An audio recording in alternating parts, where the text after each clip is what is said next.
dakila at mapagpala ng Diyos, amang banal at buhay na pinakamakapangyarihan sa lahat, sa pangalan niyo po, aming pinakamamahal na Panginoong Hesus Kristo.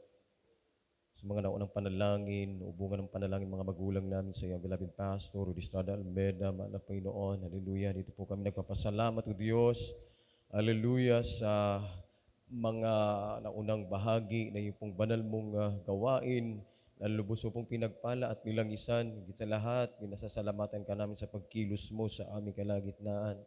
Hallelujah. At kami po yung humihingi ng kapatawaran sa aming mga kasalanang nagawa. Dalangin po namin, O Diyos, sumaamin ka po sa pag-aaral at pakikinig ng iyong mga salita. Buksan ang mga pangunawa ng lahat, mga makikinig, O Diyos, at gabitin mo pong daluyan ng pagpapala ang iyong baglingkod. Tulungan na kami may pangaral ang iyong mga salita na may pag-ibig at kapangyarihan sapagkat sa ganang akin wala pa akong magagawa.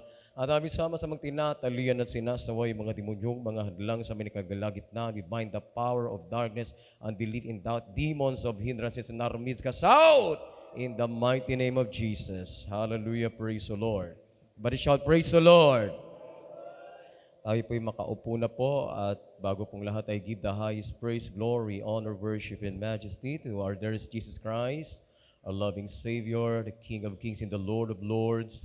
And we will always cherish and remember the blessed teachings and preachings of our beloved Pastor Rudy Estrada Almeda at beloved assistant pastor rin na si Almeda. Greetings to all beloved Almeda family, sa aking mga beloved co-workers, co-preachers, sa pangangasiwa ng ating beloved ordained preacher, beloved Benedict Sais, and family at sa inyo pong lahat, mga minamahal na mga kapatiran, sa ating mga beloved visitors o newcomers.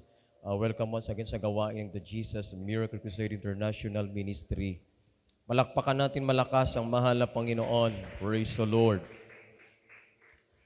At ang pamagat ng ating pag-aaralan, ang pananampalatayang hindi napagod o hindi napapagod. Ang ating main text, basahin natin sa Josue Kabanatang 14, mga talatay 6 hanggang 14. Kindly read it. Dito po sa aklat ng Josue, Kapitulo 14, versikulo 6 hanggang 14. Nang magkagayoy, lumapit ang mga anak ni Huda kay Josue sa mga Gilga, at sinabi sa kanya ni Caleb na anak ni Jepon na sineseo, iyong talastas ang bagay na sinalita ng Panginoon kay Moises na lalaki ng Diyos tungkol sa akin at tungkol sa iyo sa Kades Barnea.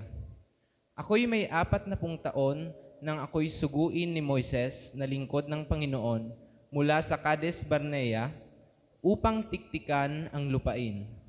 At aking dinalhan ng sagot siya ng gaya ng nasa aking puso. Gayon may pinapaglumo ng mga kapatid na kasama ko ang puso ng bayan. Ngunit ako'y lubos na sumunod sa Panginoon kong Diyos. At si Moises ay sumampa ng araw na yaon at nagsasabi, tunay na ang lupain ay tinuntungan ng iyong paa ay magiging isang mana sa iyo at iyong mga anak magpakailanman, sapagkat sumunod kang lubos sa Panginoong kong Diyos. At ngayon, narito, iningatan akong buhay ng Panginoon, gaya ng aking sinalita, nitong 45 taon. Mula ng panahon ng salitain ng Panginoon ang salitang ito kay Moises, samantalang lumakad ang Israel sa ilang, at ngayon, narito, sa araw na ito, ako'y may 85 taon na. Gayon may malakas pa ako sa araw na ito, na gaya ng araw na suguin ako ni Moises.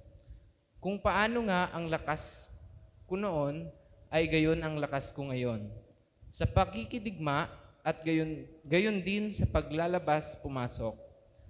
Ngayon nga'y ibigay mo sa akin ang lupaing maburol na ito na sinalita ng Panginoon ng araw na yaon, sapagkat iyong nabalitaan ng araw na yaon kung paanong nangyari ang mga Anaseo at ang bayang malalaki ay nakukutaan. Marahil ay sa akin ang Panginoon at akin silang maitataboy na gaya ng sinalita ng Panginoon. At binasbasan siya ni Josue at kanyang ibinigay ang Hebron kay Caleb na anak ni Hepon na pinakaari niya. Kaya't ang Hebron ay naging mana ni Caleb na anak ni Hepon na siniseo hanggang sa araw na ito, sapagkat kaniyang lubos na sinunod ang Panginoon, ang Diyos ng Israel. Amen. Amen. Palakpakan natin malakas ang ating dakilang Diyos, ang magpala sa kanyang mga salita.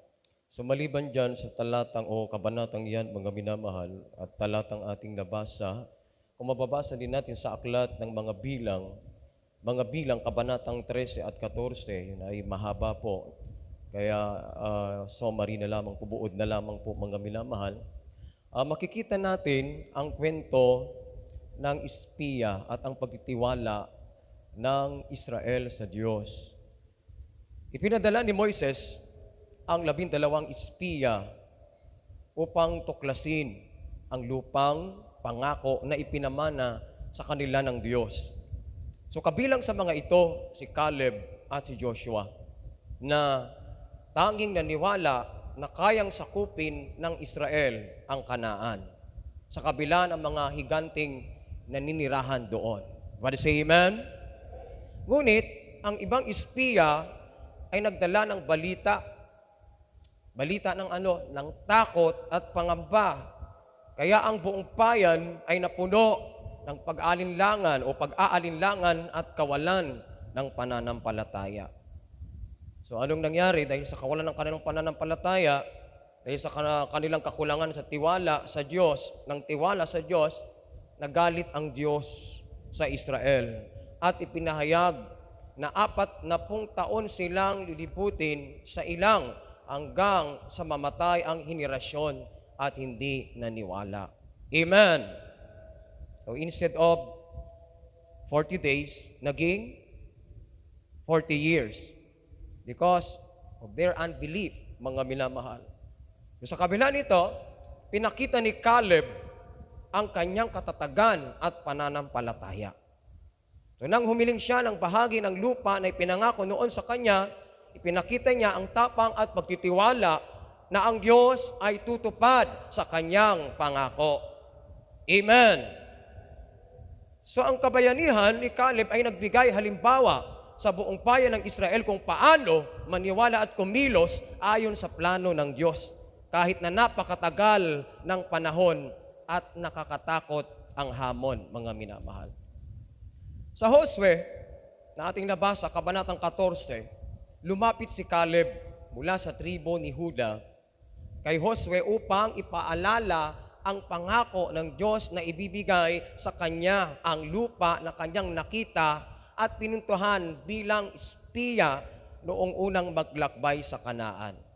Kaya noong unang panahon ng paglakbay sa ilang, si Caleb ay isa lamang sa 2 lalaki kasama si Joshua na naniwala na kaya nilang sakupin ang lupang pangako kahit nakatatakot ang ibang Israelita sa mga higante. Amen. So ngayon, sa edad na 85 years old, mga minamahal, nanatili pa ring matibay at matapang, mga minamahal ko, si Caleb. Palakpakan natin ang ating mahal na Panginoon. Ilang years na paghihintay, mga minamahal. So humiling si Caleb ng lupa ng Hebron bilang kanyang mana at ipinagkaloob ito sa kanya dahil sa kanyang katapatan at pagtitiwala sa Diyos. O sa kanyang sariling mga salita, ipinakita ni Caleb ang kanyang pananampalataya at tapang. Amen. Kaya ayon sa ating nabasa, anong sabi ni Caleb? Ako'y matibay pa rin at kayang makipaglaban. Bigyan mo ako ng lugar na ipinangako ng Panginoon noon, kung saan ako pa rin ay nananalig na kaya naming mapalayas ang mga naninirahan doon. Amen. So mga minamahal, ano po ang lesson para sa ating mga Kristiyano nowadays? Maraming Kristiyano ang malakas magsimula o sa simula, ngunit mahina magtapos. Ibig sabihin, marami ang may faith sa umpisa kapag may bagong calling, may bagong pangako, may bagong pag-asa, may bagong pagpapala. Ngunit kapag dumating na ang paghintay, dumating na ang pagsubok, at minsan akala natin tahimik ang Diyos, mga o katahimikan ng Diyos, doon napapagod ang pananampalataya ng mga Kristiyano. Amen. Amen. Ngunit may isang tao sa Biblia na hindi napagod ang pananampalataya. Sino yon? Si Caleb. Amen. Bakit hindi napagod ang kanyang pananampalataya, mga minamahal? Meron siyang tiwala sa pangako ng Diyos. Palakpakan natin ang ating mahal na Panginoon. May tiwala sa pangako ng Diyos. Kayo po ba may tiwala sa pangako ng Diyos? Kahit matagal bago matupad, ang pangako ng mahal na Panginoon ay laging tapat. Amen!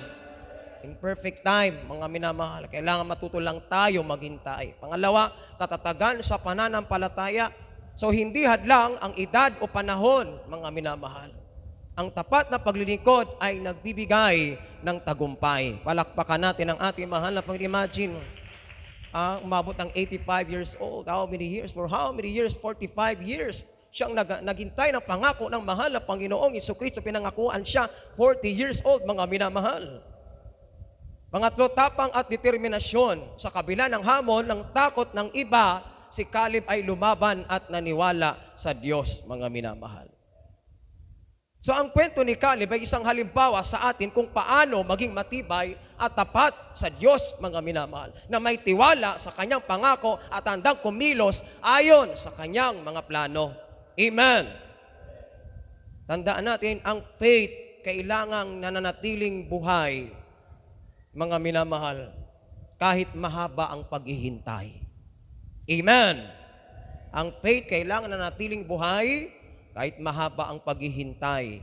For example, parang baterya ng cellphone, ang faith ng marami, mga minamahal. Kapag bago, how many percent? Siyempre, 100%. Kapag tumagal na, 20%, mga namahal. Below. So, ibig sabihin, kapag matagal na, kapag puro problema, puro pagsubok, lobat na ang pananampalataya. Pero si Caleb, 85 years old na, full charge pa rin ang kanyang pananampalataya. Palakpakan natin ang mahal na Panginoon.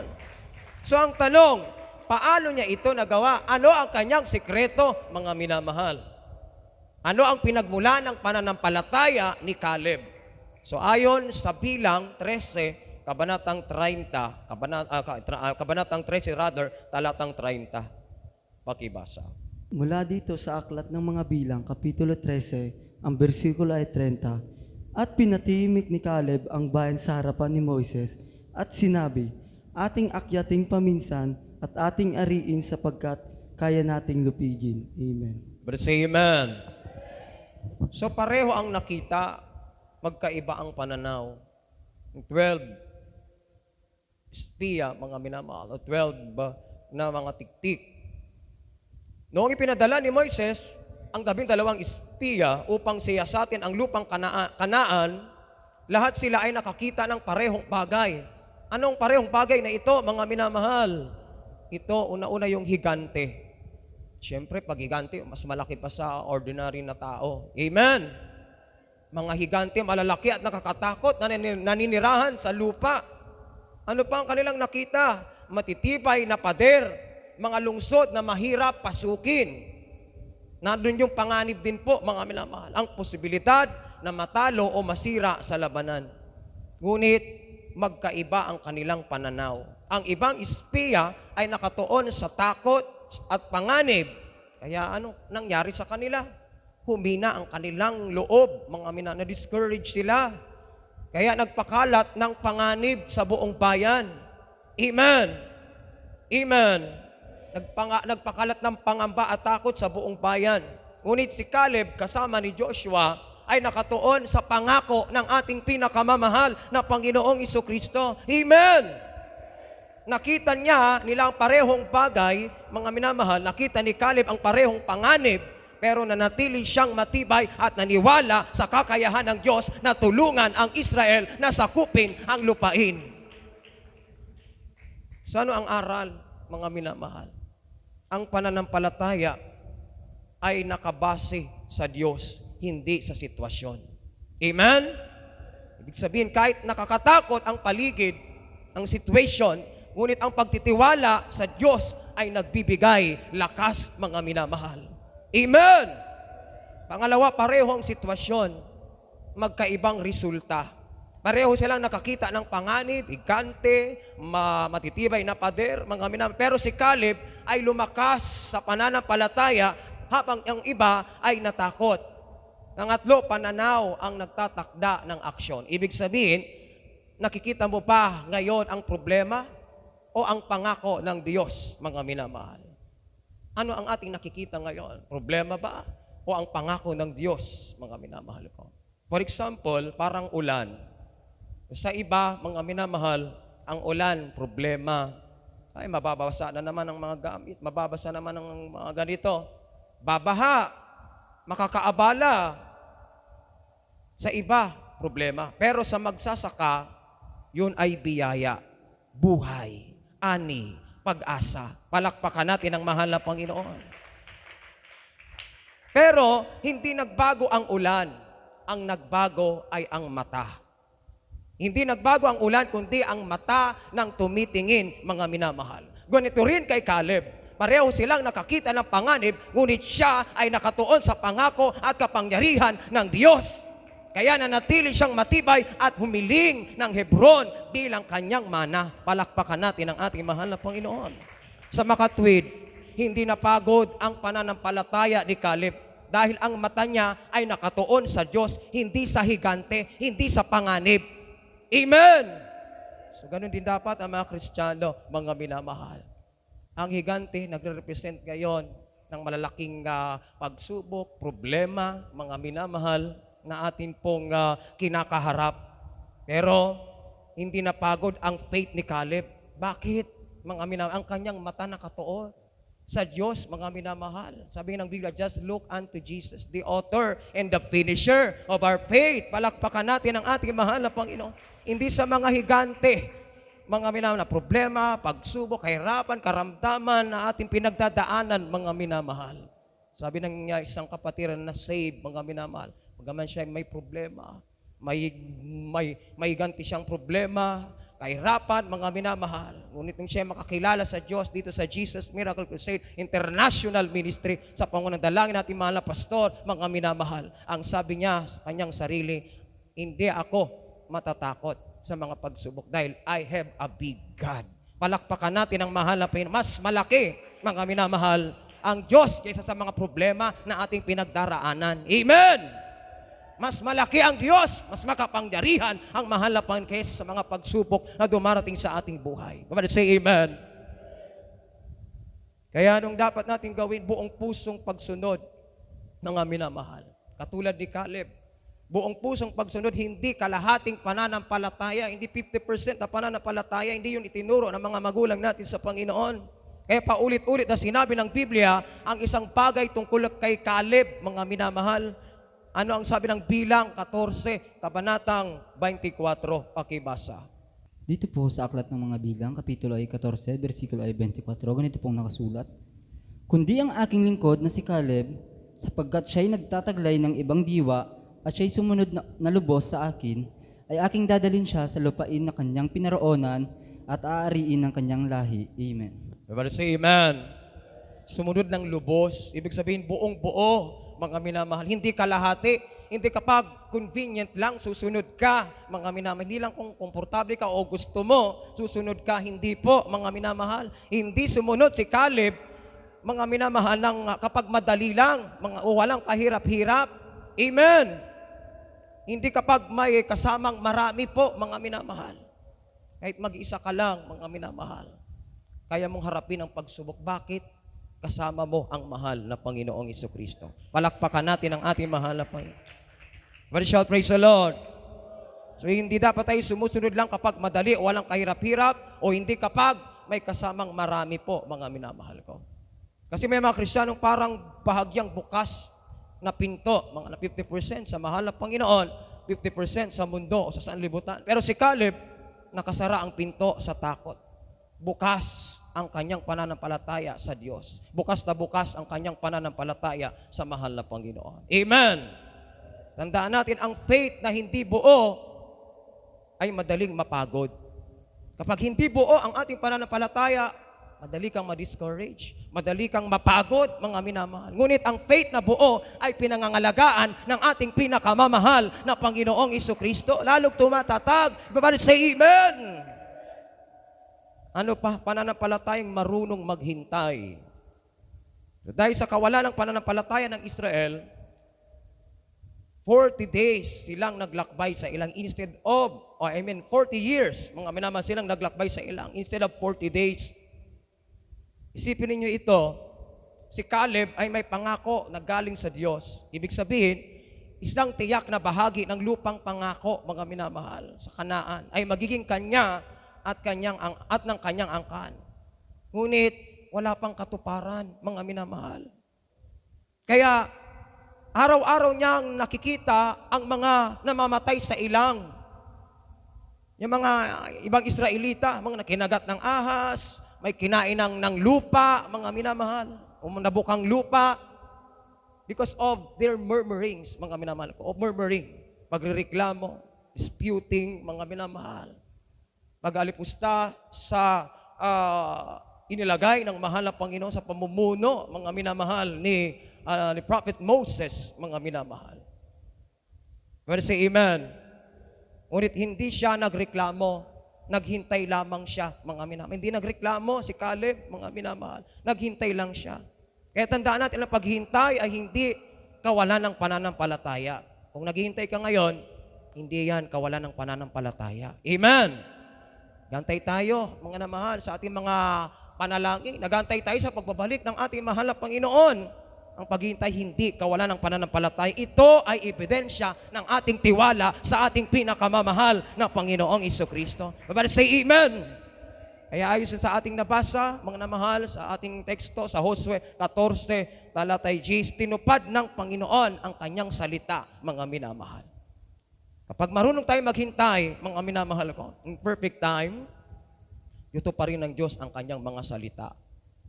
Sabagat, ang Diyos ay hindi katulad ng tao. Kapag nangako, napapako, mga minamahal, hindi natutupad. Pero ang Diyos, mga minamahal, kapag siya nagsalita, pag siya nangako, tinutupad niya. Amen! Hindi siya sinungaling, mga minamahal. Kahit mahaba ang paghihintay, tinitest lamang ang ating pananampalataya o pagtitiwala sa Kanya, mga minamahal. Kailangan mo lang maghintay, magtiis, palakpakan natin ang ating mahal na Panginoon para makamtan natin ang pangako, hindi lamang dito sa lupa, kundi ang buhay na walang hanggan ay pinangako ng mahal na Panginoong Jesucristo. Ano pa po, mga minamahal, sikreto ni Caleb?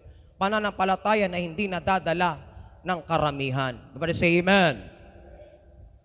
10 laban sa 2.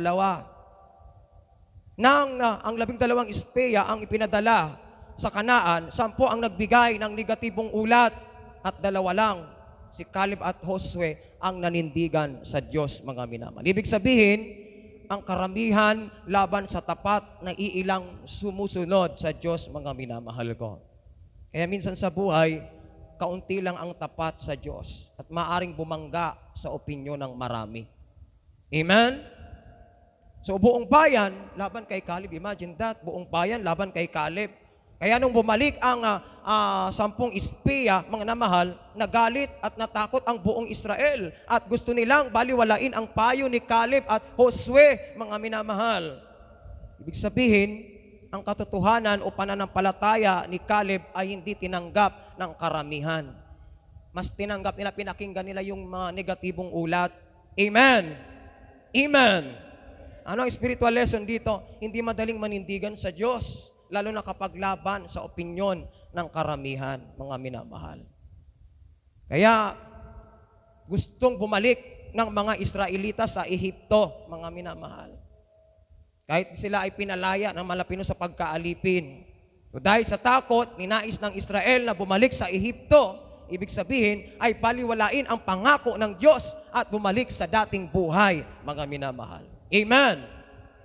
So ipinapakita nito, takot at kawalan ng pananampalataya ng tao kapag nahaharap sa mahirap na sitwasyon, mga minamahal. Kaya yung ibang mga Kristiyano, mga minamahal, ilang tao na naglilingkod sa mahal na Panginoon, pero sila habang lumalaon ang mga araw, mga taon ng kanilang paglilingkod sa mahal na Panginoon dahil hindi na makapaghintay, mga minamahal, sila'y naiinip na sa paghintay sa pangako ng mahal na Panginoon. Matagal pang bumalik ang Diyos. Bakit nagtatapat naman ako? Bakit hindi pa ibinibigay ng Diyos? Mga minamahal, ang Diyos nakakaalam ng ating puso. Amen? Amen? Bakit hindi niya tinutupad agad ang ating mga hiling sa Kanya, mga minamahal? Ano ang sagot ng mahal na Panginoon, mga minamahal? Pag hindi pa kalooban, maghintay. Amen? Pag tayo nananalangin, maghintay ka pag hindi pa kalooban. Oo, ang sagot ng Diyos kung ito'y kalooban niya. Amen! At hindi, mga namahal, hindi kalooban ng mahal na Panginoon. Tanggapin natin, mas may the best na ibibigay ang Diyos na pagpapala o pangako ng mahal na Panginoon ay pagkakaloob sa bawat isa sa ating. Palakpakan natin ang ating mahal na Panginoon. So ipinapakita nito na ang takot at kawalan ng pananampalataya ng isang Kristiyano kapag naharap sa mahirap na sitwasyon, mga minamahal. For example, parang alon sa dagat. Kung saan ang daloy o ang alon, doon napupunta ang patay na isda. Amen. Pero ang buhay na isda, kayang lumangoy kontra agos. Ibig sabihin, mga minamahal, spiritually, pagpatay ang pananampalataya mo, madadala ka ng karamihan na patay din ang pananampalataya. Amen.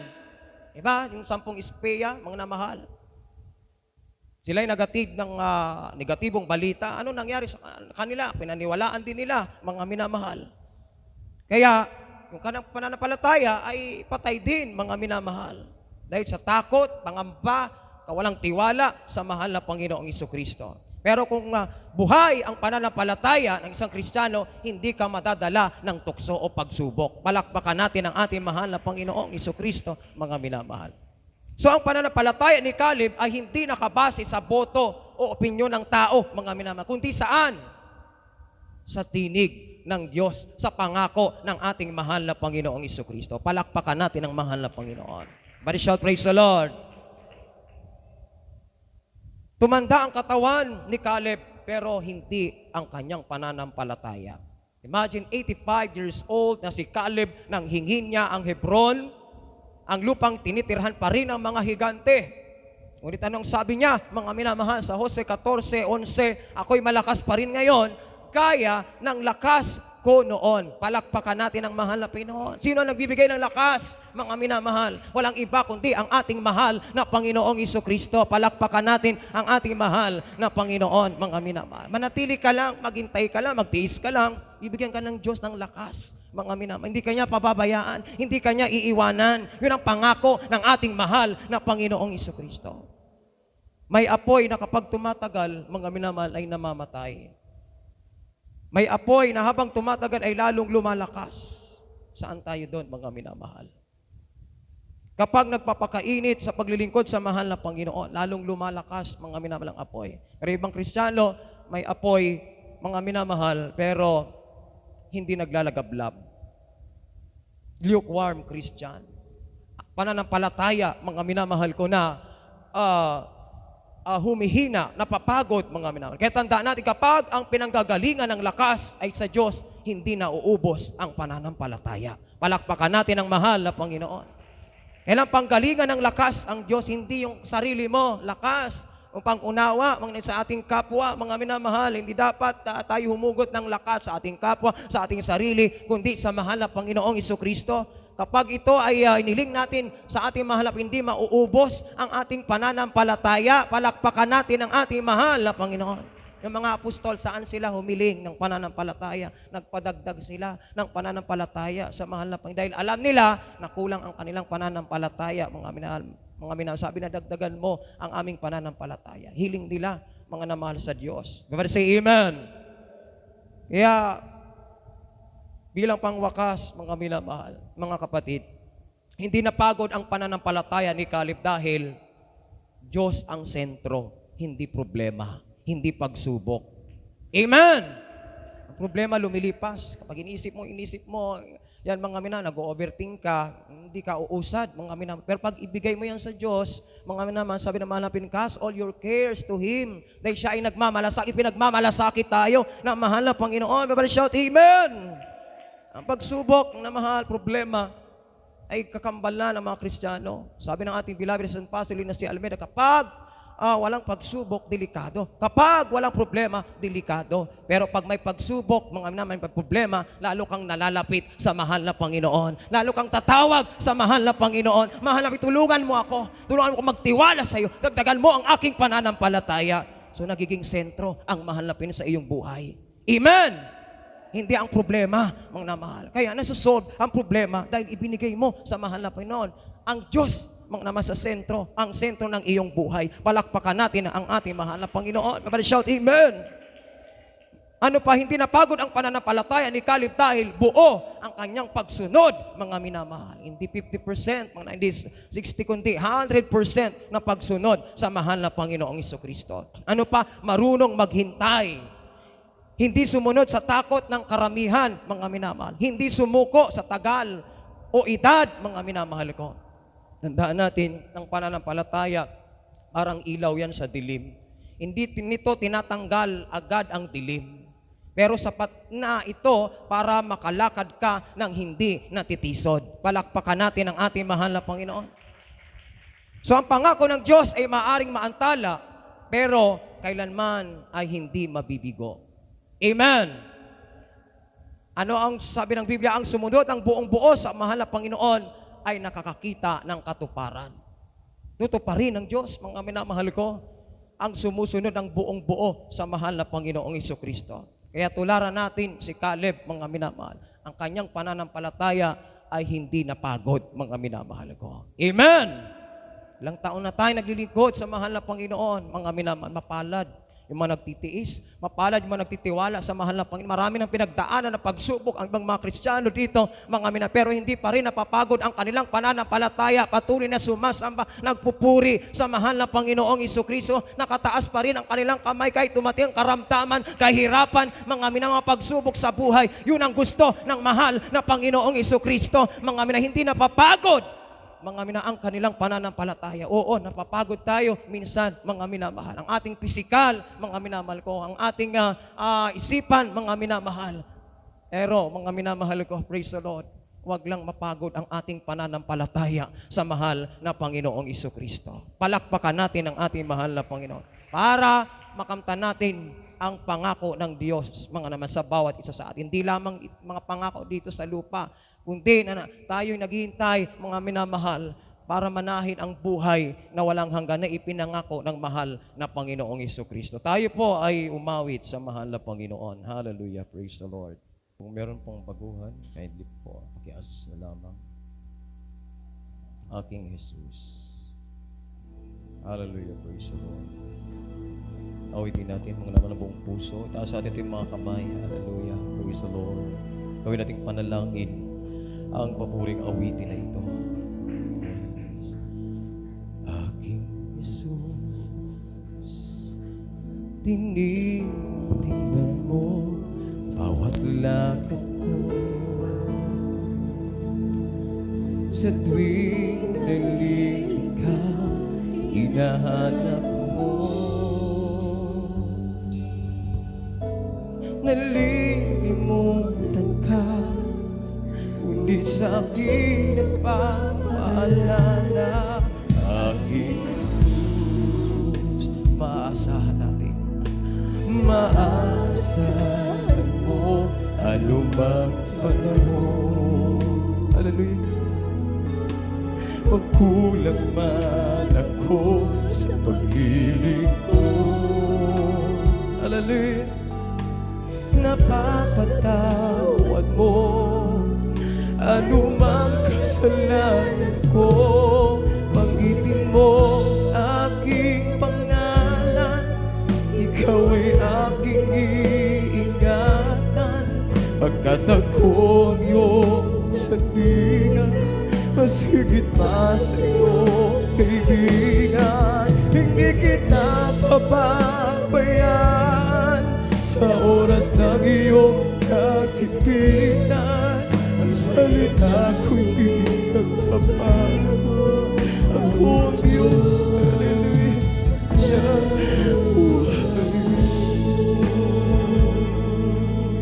hallelujah, hallelujah. Aking Jesus, yes Lord, hallelujah. Tinitingnan mo bawat lakad ko, yes, hallelujah. Oh, sa tuwing naliligaw, hinahanap mo. Isa nalilimutan natin ang mahal na Panginoon. Hallelujah. Nawawalan tayo ng tiwala sa ating dakilang Diyos. Ngunit ang Diyos ay nagpapaalala sa bawat isa. Aking Jesus, siya lamang ang maasahan anuman ang panahon. Anumang sitwasyon, dumating man ang pagsubok, problema, karamdaman, kahirapan. Hallelujah, hallelujah. Maaasahan ang mahal na Panginoon. Hallelujah, Kristo Lord. Sa pag-ibig ko, oh, mapatawad mo anumang kasalanan ko. Banggitin mo aking pangalan, ikaw ay aking ibigatan. Pagkatago ang iyong sandigan, mas higit pa sa'yo, hallelujah. Oh, hindi kita papabayaan sa oras ng iyong kagipitan. Ang salita ko'y di nagbabago. Ako ang Diyos, yes, hallelujah, sa buhay mo.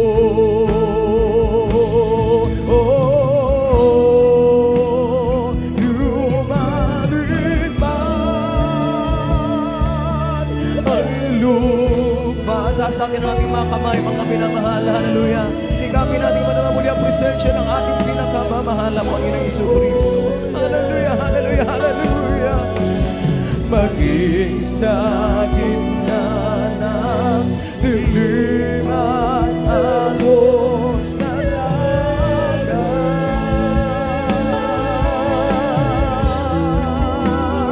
pag-ibig mo sa aking naging tapat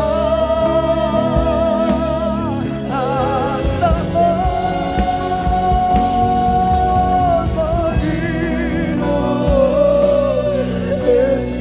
Jesus, hallelujah, tagapagligtas.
Hallelujah. Banggitin mo aking pangalan, ikaw ay aking ibigay. Sa oras ng kagipitan, banggitin natin ang pangalan ng mahal ng Panginoon na may pagtitiwala at pananampalataya. Masigit pa sa kaibigan natin. Hallelujah. Hallelujah. Sabi ng mahal ng Panginoon, hindi kita pababayaan sa oras ng iyong kagipitan. Hallelujah. Kapag ang salita ng Diyos ay tapat, ang salita ng mahal ng Panginoon ay hindi nagbabago. Hallelujah. Hallelujah.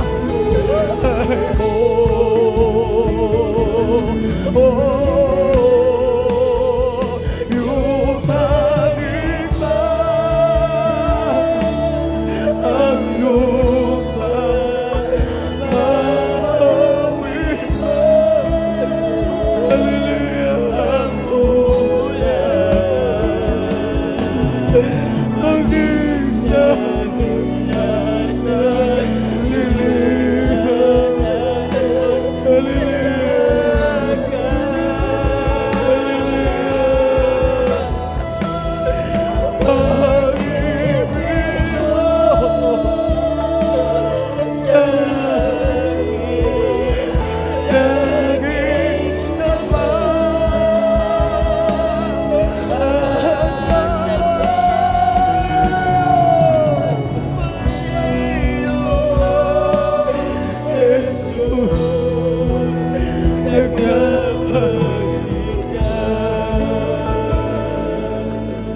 Hallelujah, hallelujah. Banggitin mo aking pangalan. Ikaw ay aking hinahanap. Pagkat ako ang iyong sandigan, masigit pa sa'yo. Hallelujah, hallelujah.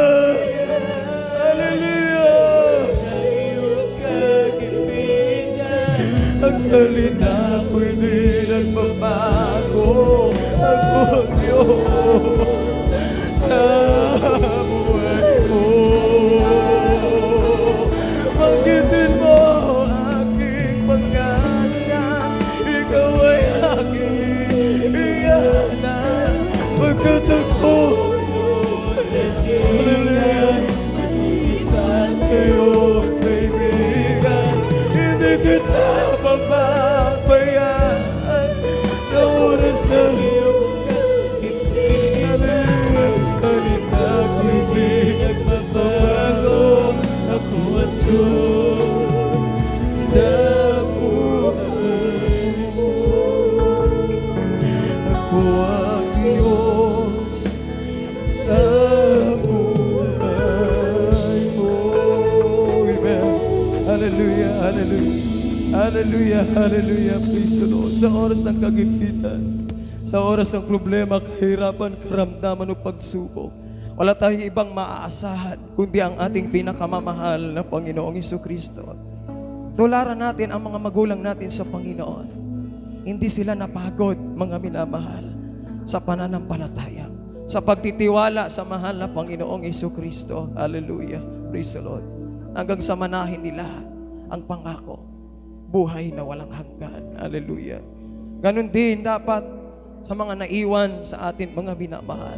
Hallelujah. Iniwanan na tayo ng mga magulang natin sa Panginoon ng aral at turo kung paano sumampalataya sa mahal na Panginoon. Kahit kaano kahirap, kahit tayo ay nahihirapan. Hallelujah. Hallelujah. Mapagod man ang ating pisikal. Hallelujah. Huwag lamang ang ating pananampalataya. Hallelujah. Praise the Lord. Sapagkat yun ay gusto ng mahal na Panginoong Jesucristo. Pananampalatayang hindi napapagod. Mga maniyan ay magdadala sa atin sa buhay na walang hanggan. Hallelujah. Praise the Lord. Hallelujah. Praise the Lord. Taas natin ang ating mga kamay, mga minamahal. Hallelujah. Sa ating mga pangailangan. Hallelujah. Praise the Lord. Yung nais lumuhod po kayo. Itaas natin ang ating mga kamay. Dakila at mapagpala namin Diyos sa mga banal at buhay na pinakamakapangyarihan sa lahat. Sa pangalan niyo po, there is Jesus. Hallelujah. Hallelujah. Through the leading prayers namin mga pastor, Estrada Almeida, dito po kami sa mga pangailangan ng mga minamahal, mga kapatiran, mahal na Panginoon, sa mga oras na ito. Una-una, nagdagan ang aming pananampalataya, mahal na Panginoon. Hallelujah. Praise the Lord. At dalangin po namin ang ang kagaling ng karamdaman, ipagkalbo po sa mga minamahal, mga kapatiran sa mga oras na ito, kalutasan, mga problema, magpapalang material, mahal na Panginoon, na hindi po magiging lang sa kakatang patuloy na paglilingkod, higit sa lahat po sa amin, pagpapalang espiritual. Yan ang samo, dalangin namin sa makapangyarihang pangalan ni Jesus. Amen. Hallelujah. Praise the Lord. Ipatong natin ang ating kanang kamay sa ulo at ang kaliwang kamay sa pati ng katawan may karamdaman. Dalawang kamay kung meron tayong mga problema. Hallelujah. Praise the Lord. Dakila at mapagpala namin Diyos sa mga banal at buhay na pinakamakapangyarihan sa lahat. Sa pangalan niyo po, there is Jesus. Hallelujah. Taga Nazaret, amin sama-samang tinatalin at sinasaway ang mga demonyo, mga karamdaman katulad ng cancer, leukemia, diabetes, hypertension, sakit sa baga, sakit sa tiyan, sakit sa puso, ulcer. Hallelujah. Panghinan ng katawan, pagkabulag, pagkabingi, demons of pride, of the flesh, of the eyes, vain glory, kawalang pananampalataya. Cast out, hallelujah, hallelujah, cast out, hallelujah, sicknesses be healed, problems is solved, vices begun, in the mighty name of Jesus, hallelujah, praise the Lord, hallelujah, praise the Lord. Let us shout unto God with the voice of triumph, mga minamahal. Tayo po'y sumigaw ng hallelujah. 3 times as we jump, 3 times po, mga minamahal. Itaas natin ang ating mga kamay. Angkinin natin ang ating mga panalangin ay tinugunan ng ating mahal na Panginoon. Tayo po ay sabay-sabay. Hallelujah! Hallelujah! Hallelujah! Praise the Lord. Everybody shout, praise the Lord! I love you, there is Jesus! God bless you po, mga minamahal. Hallelujah. Diyan nagtatapos ang pag-aaral ng salita ng ating dakilang Diyos. To God be the glory.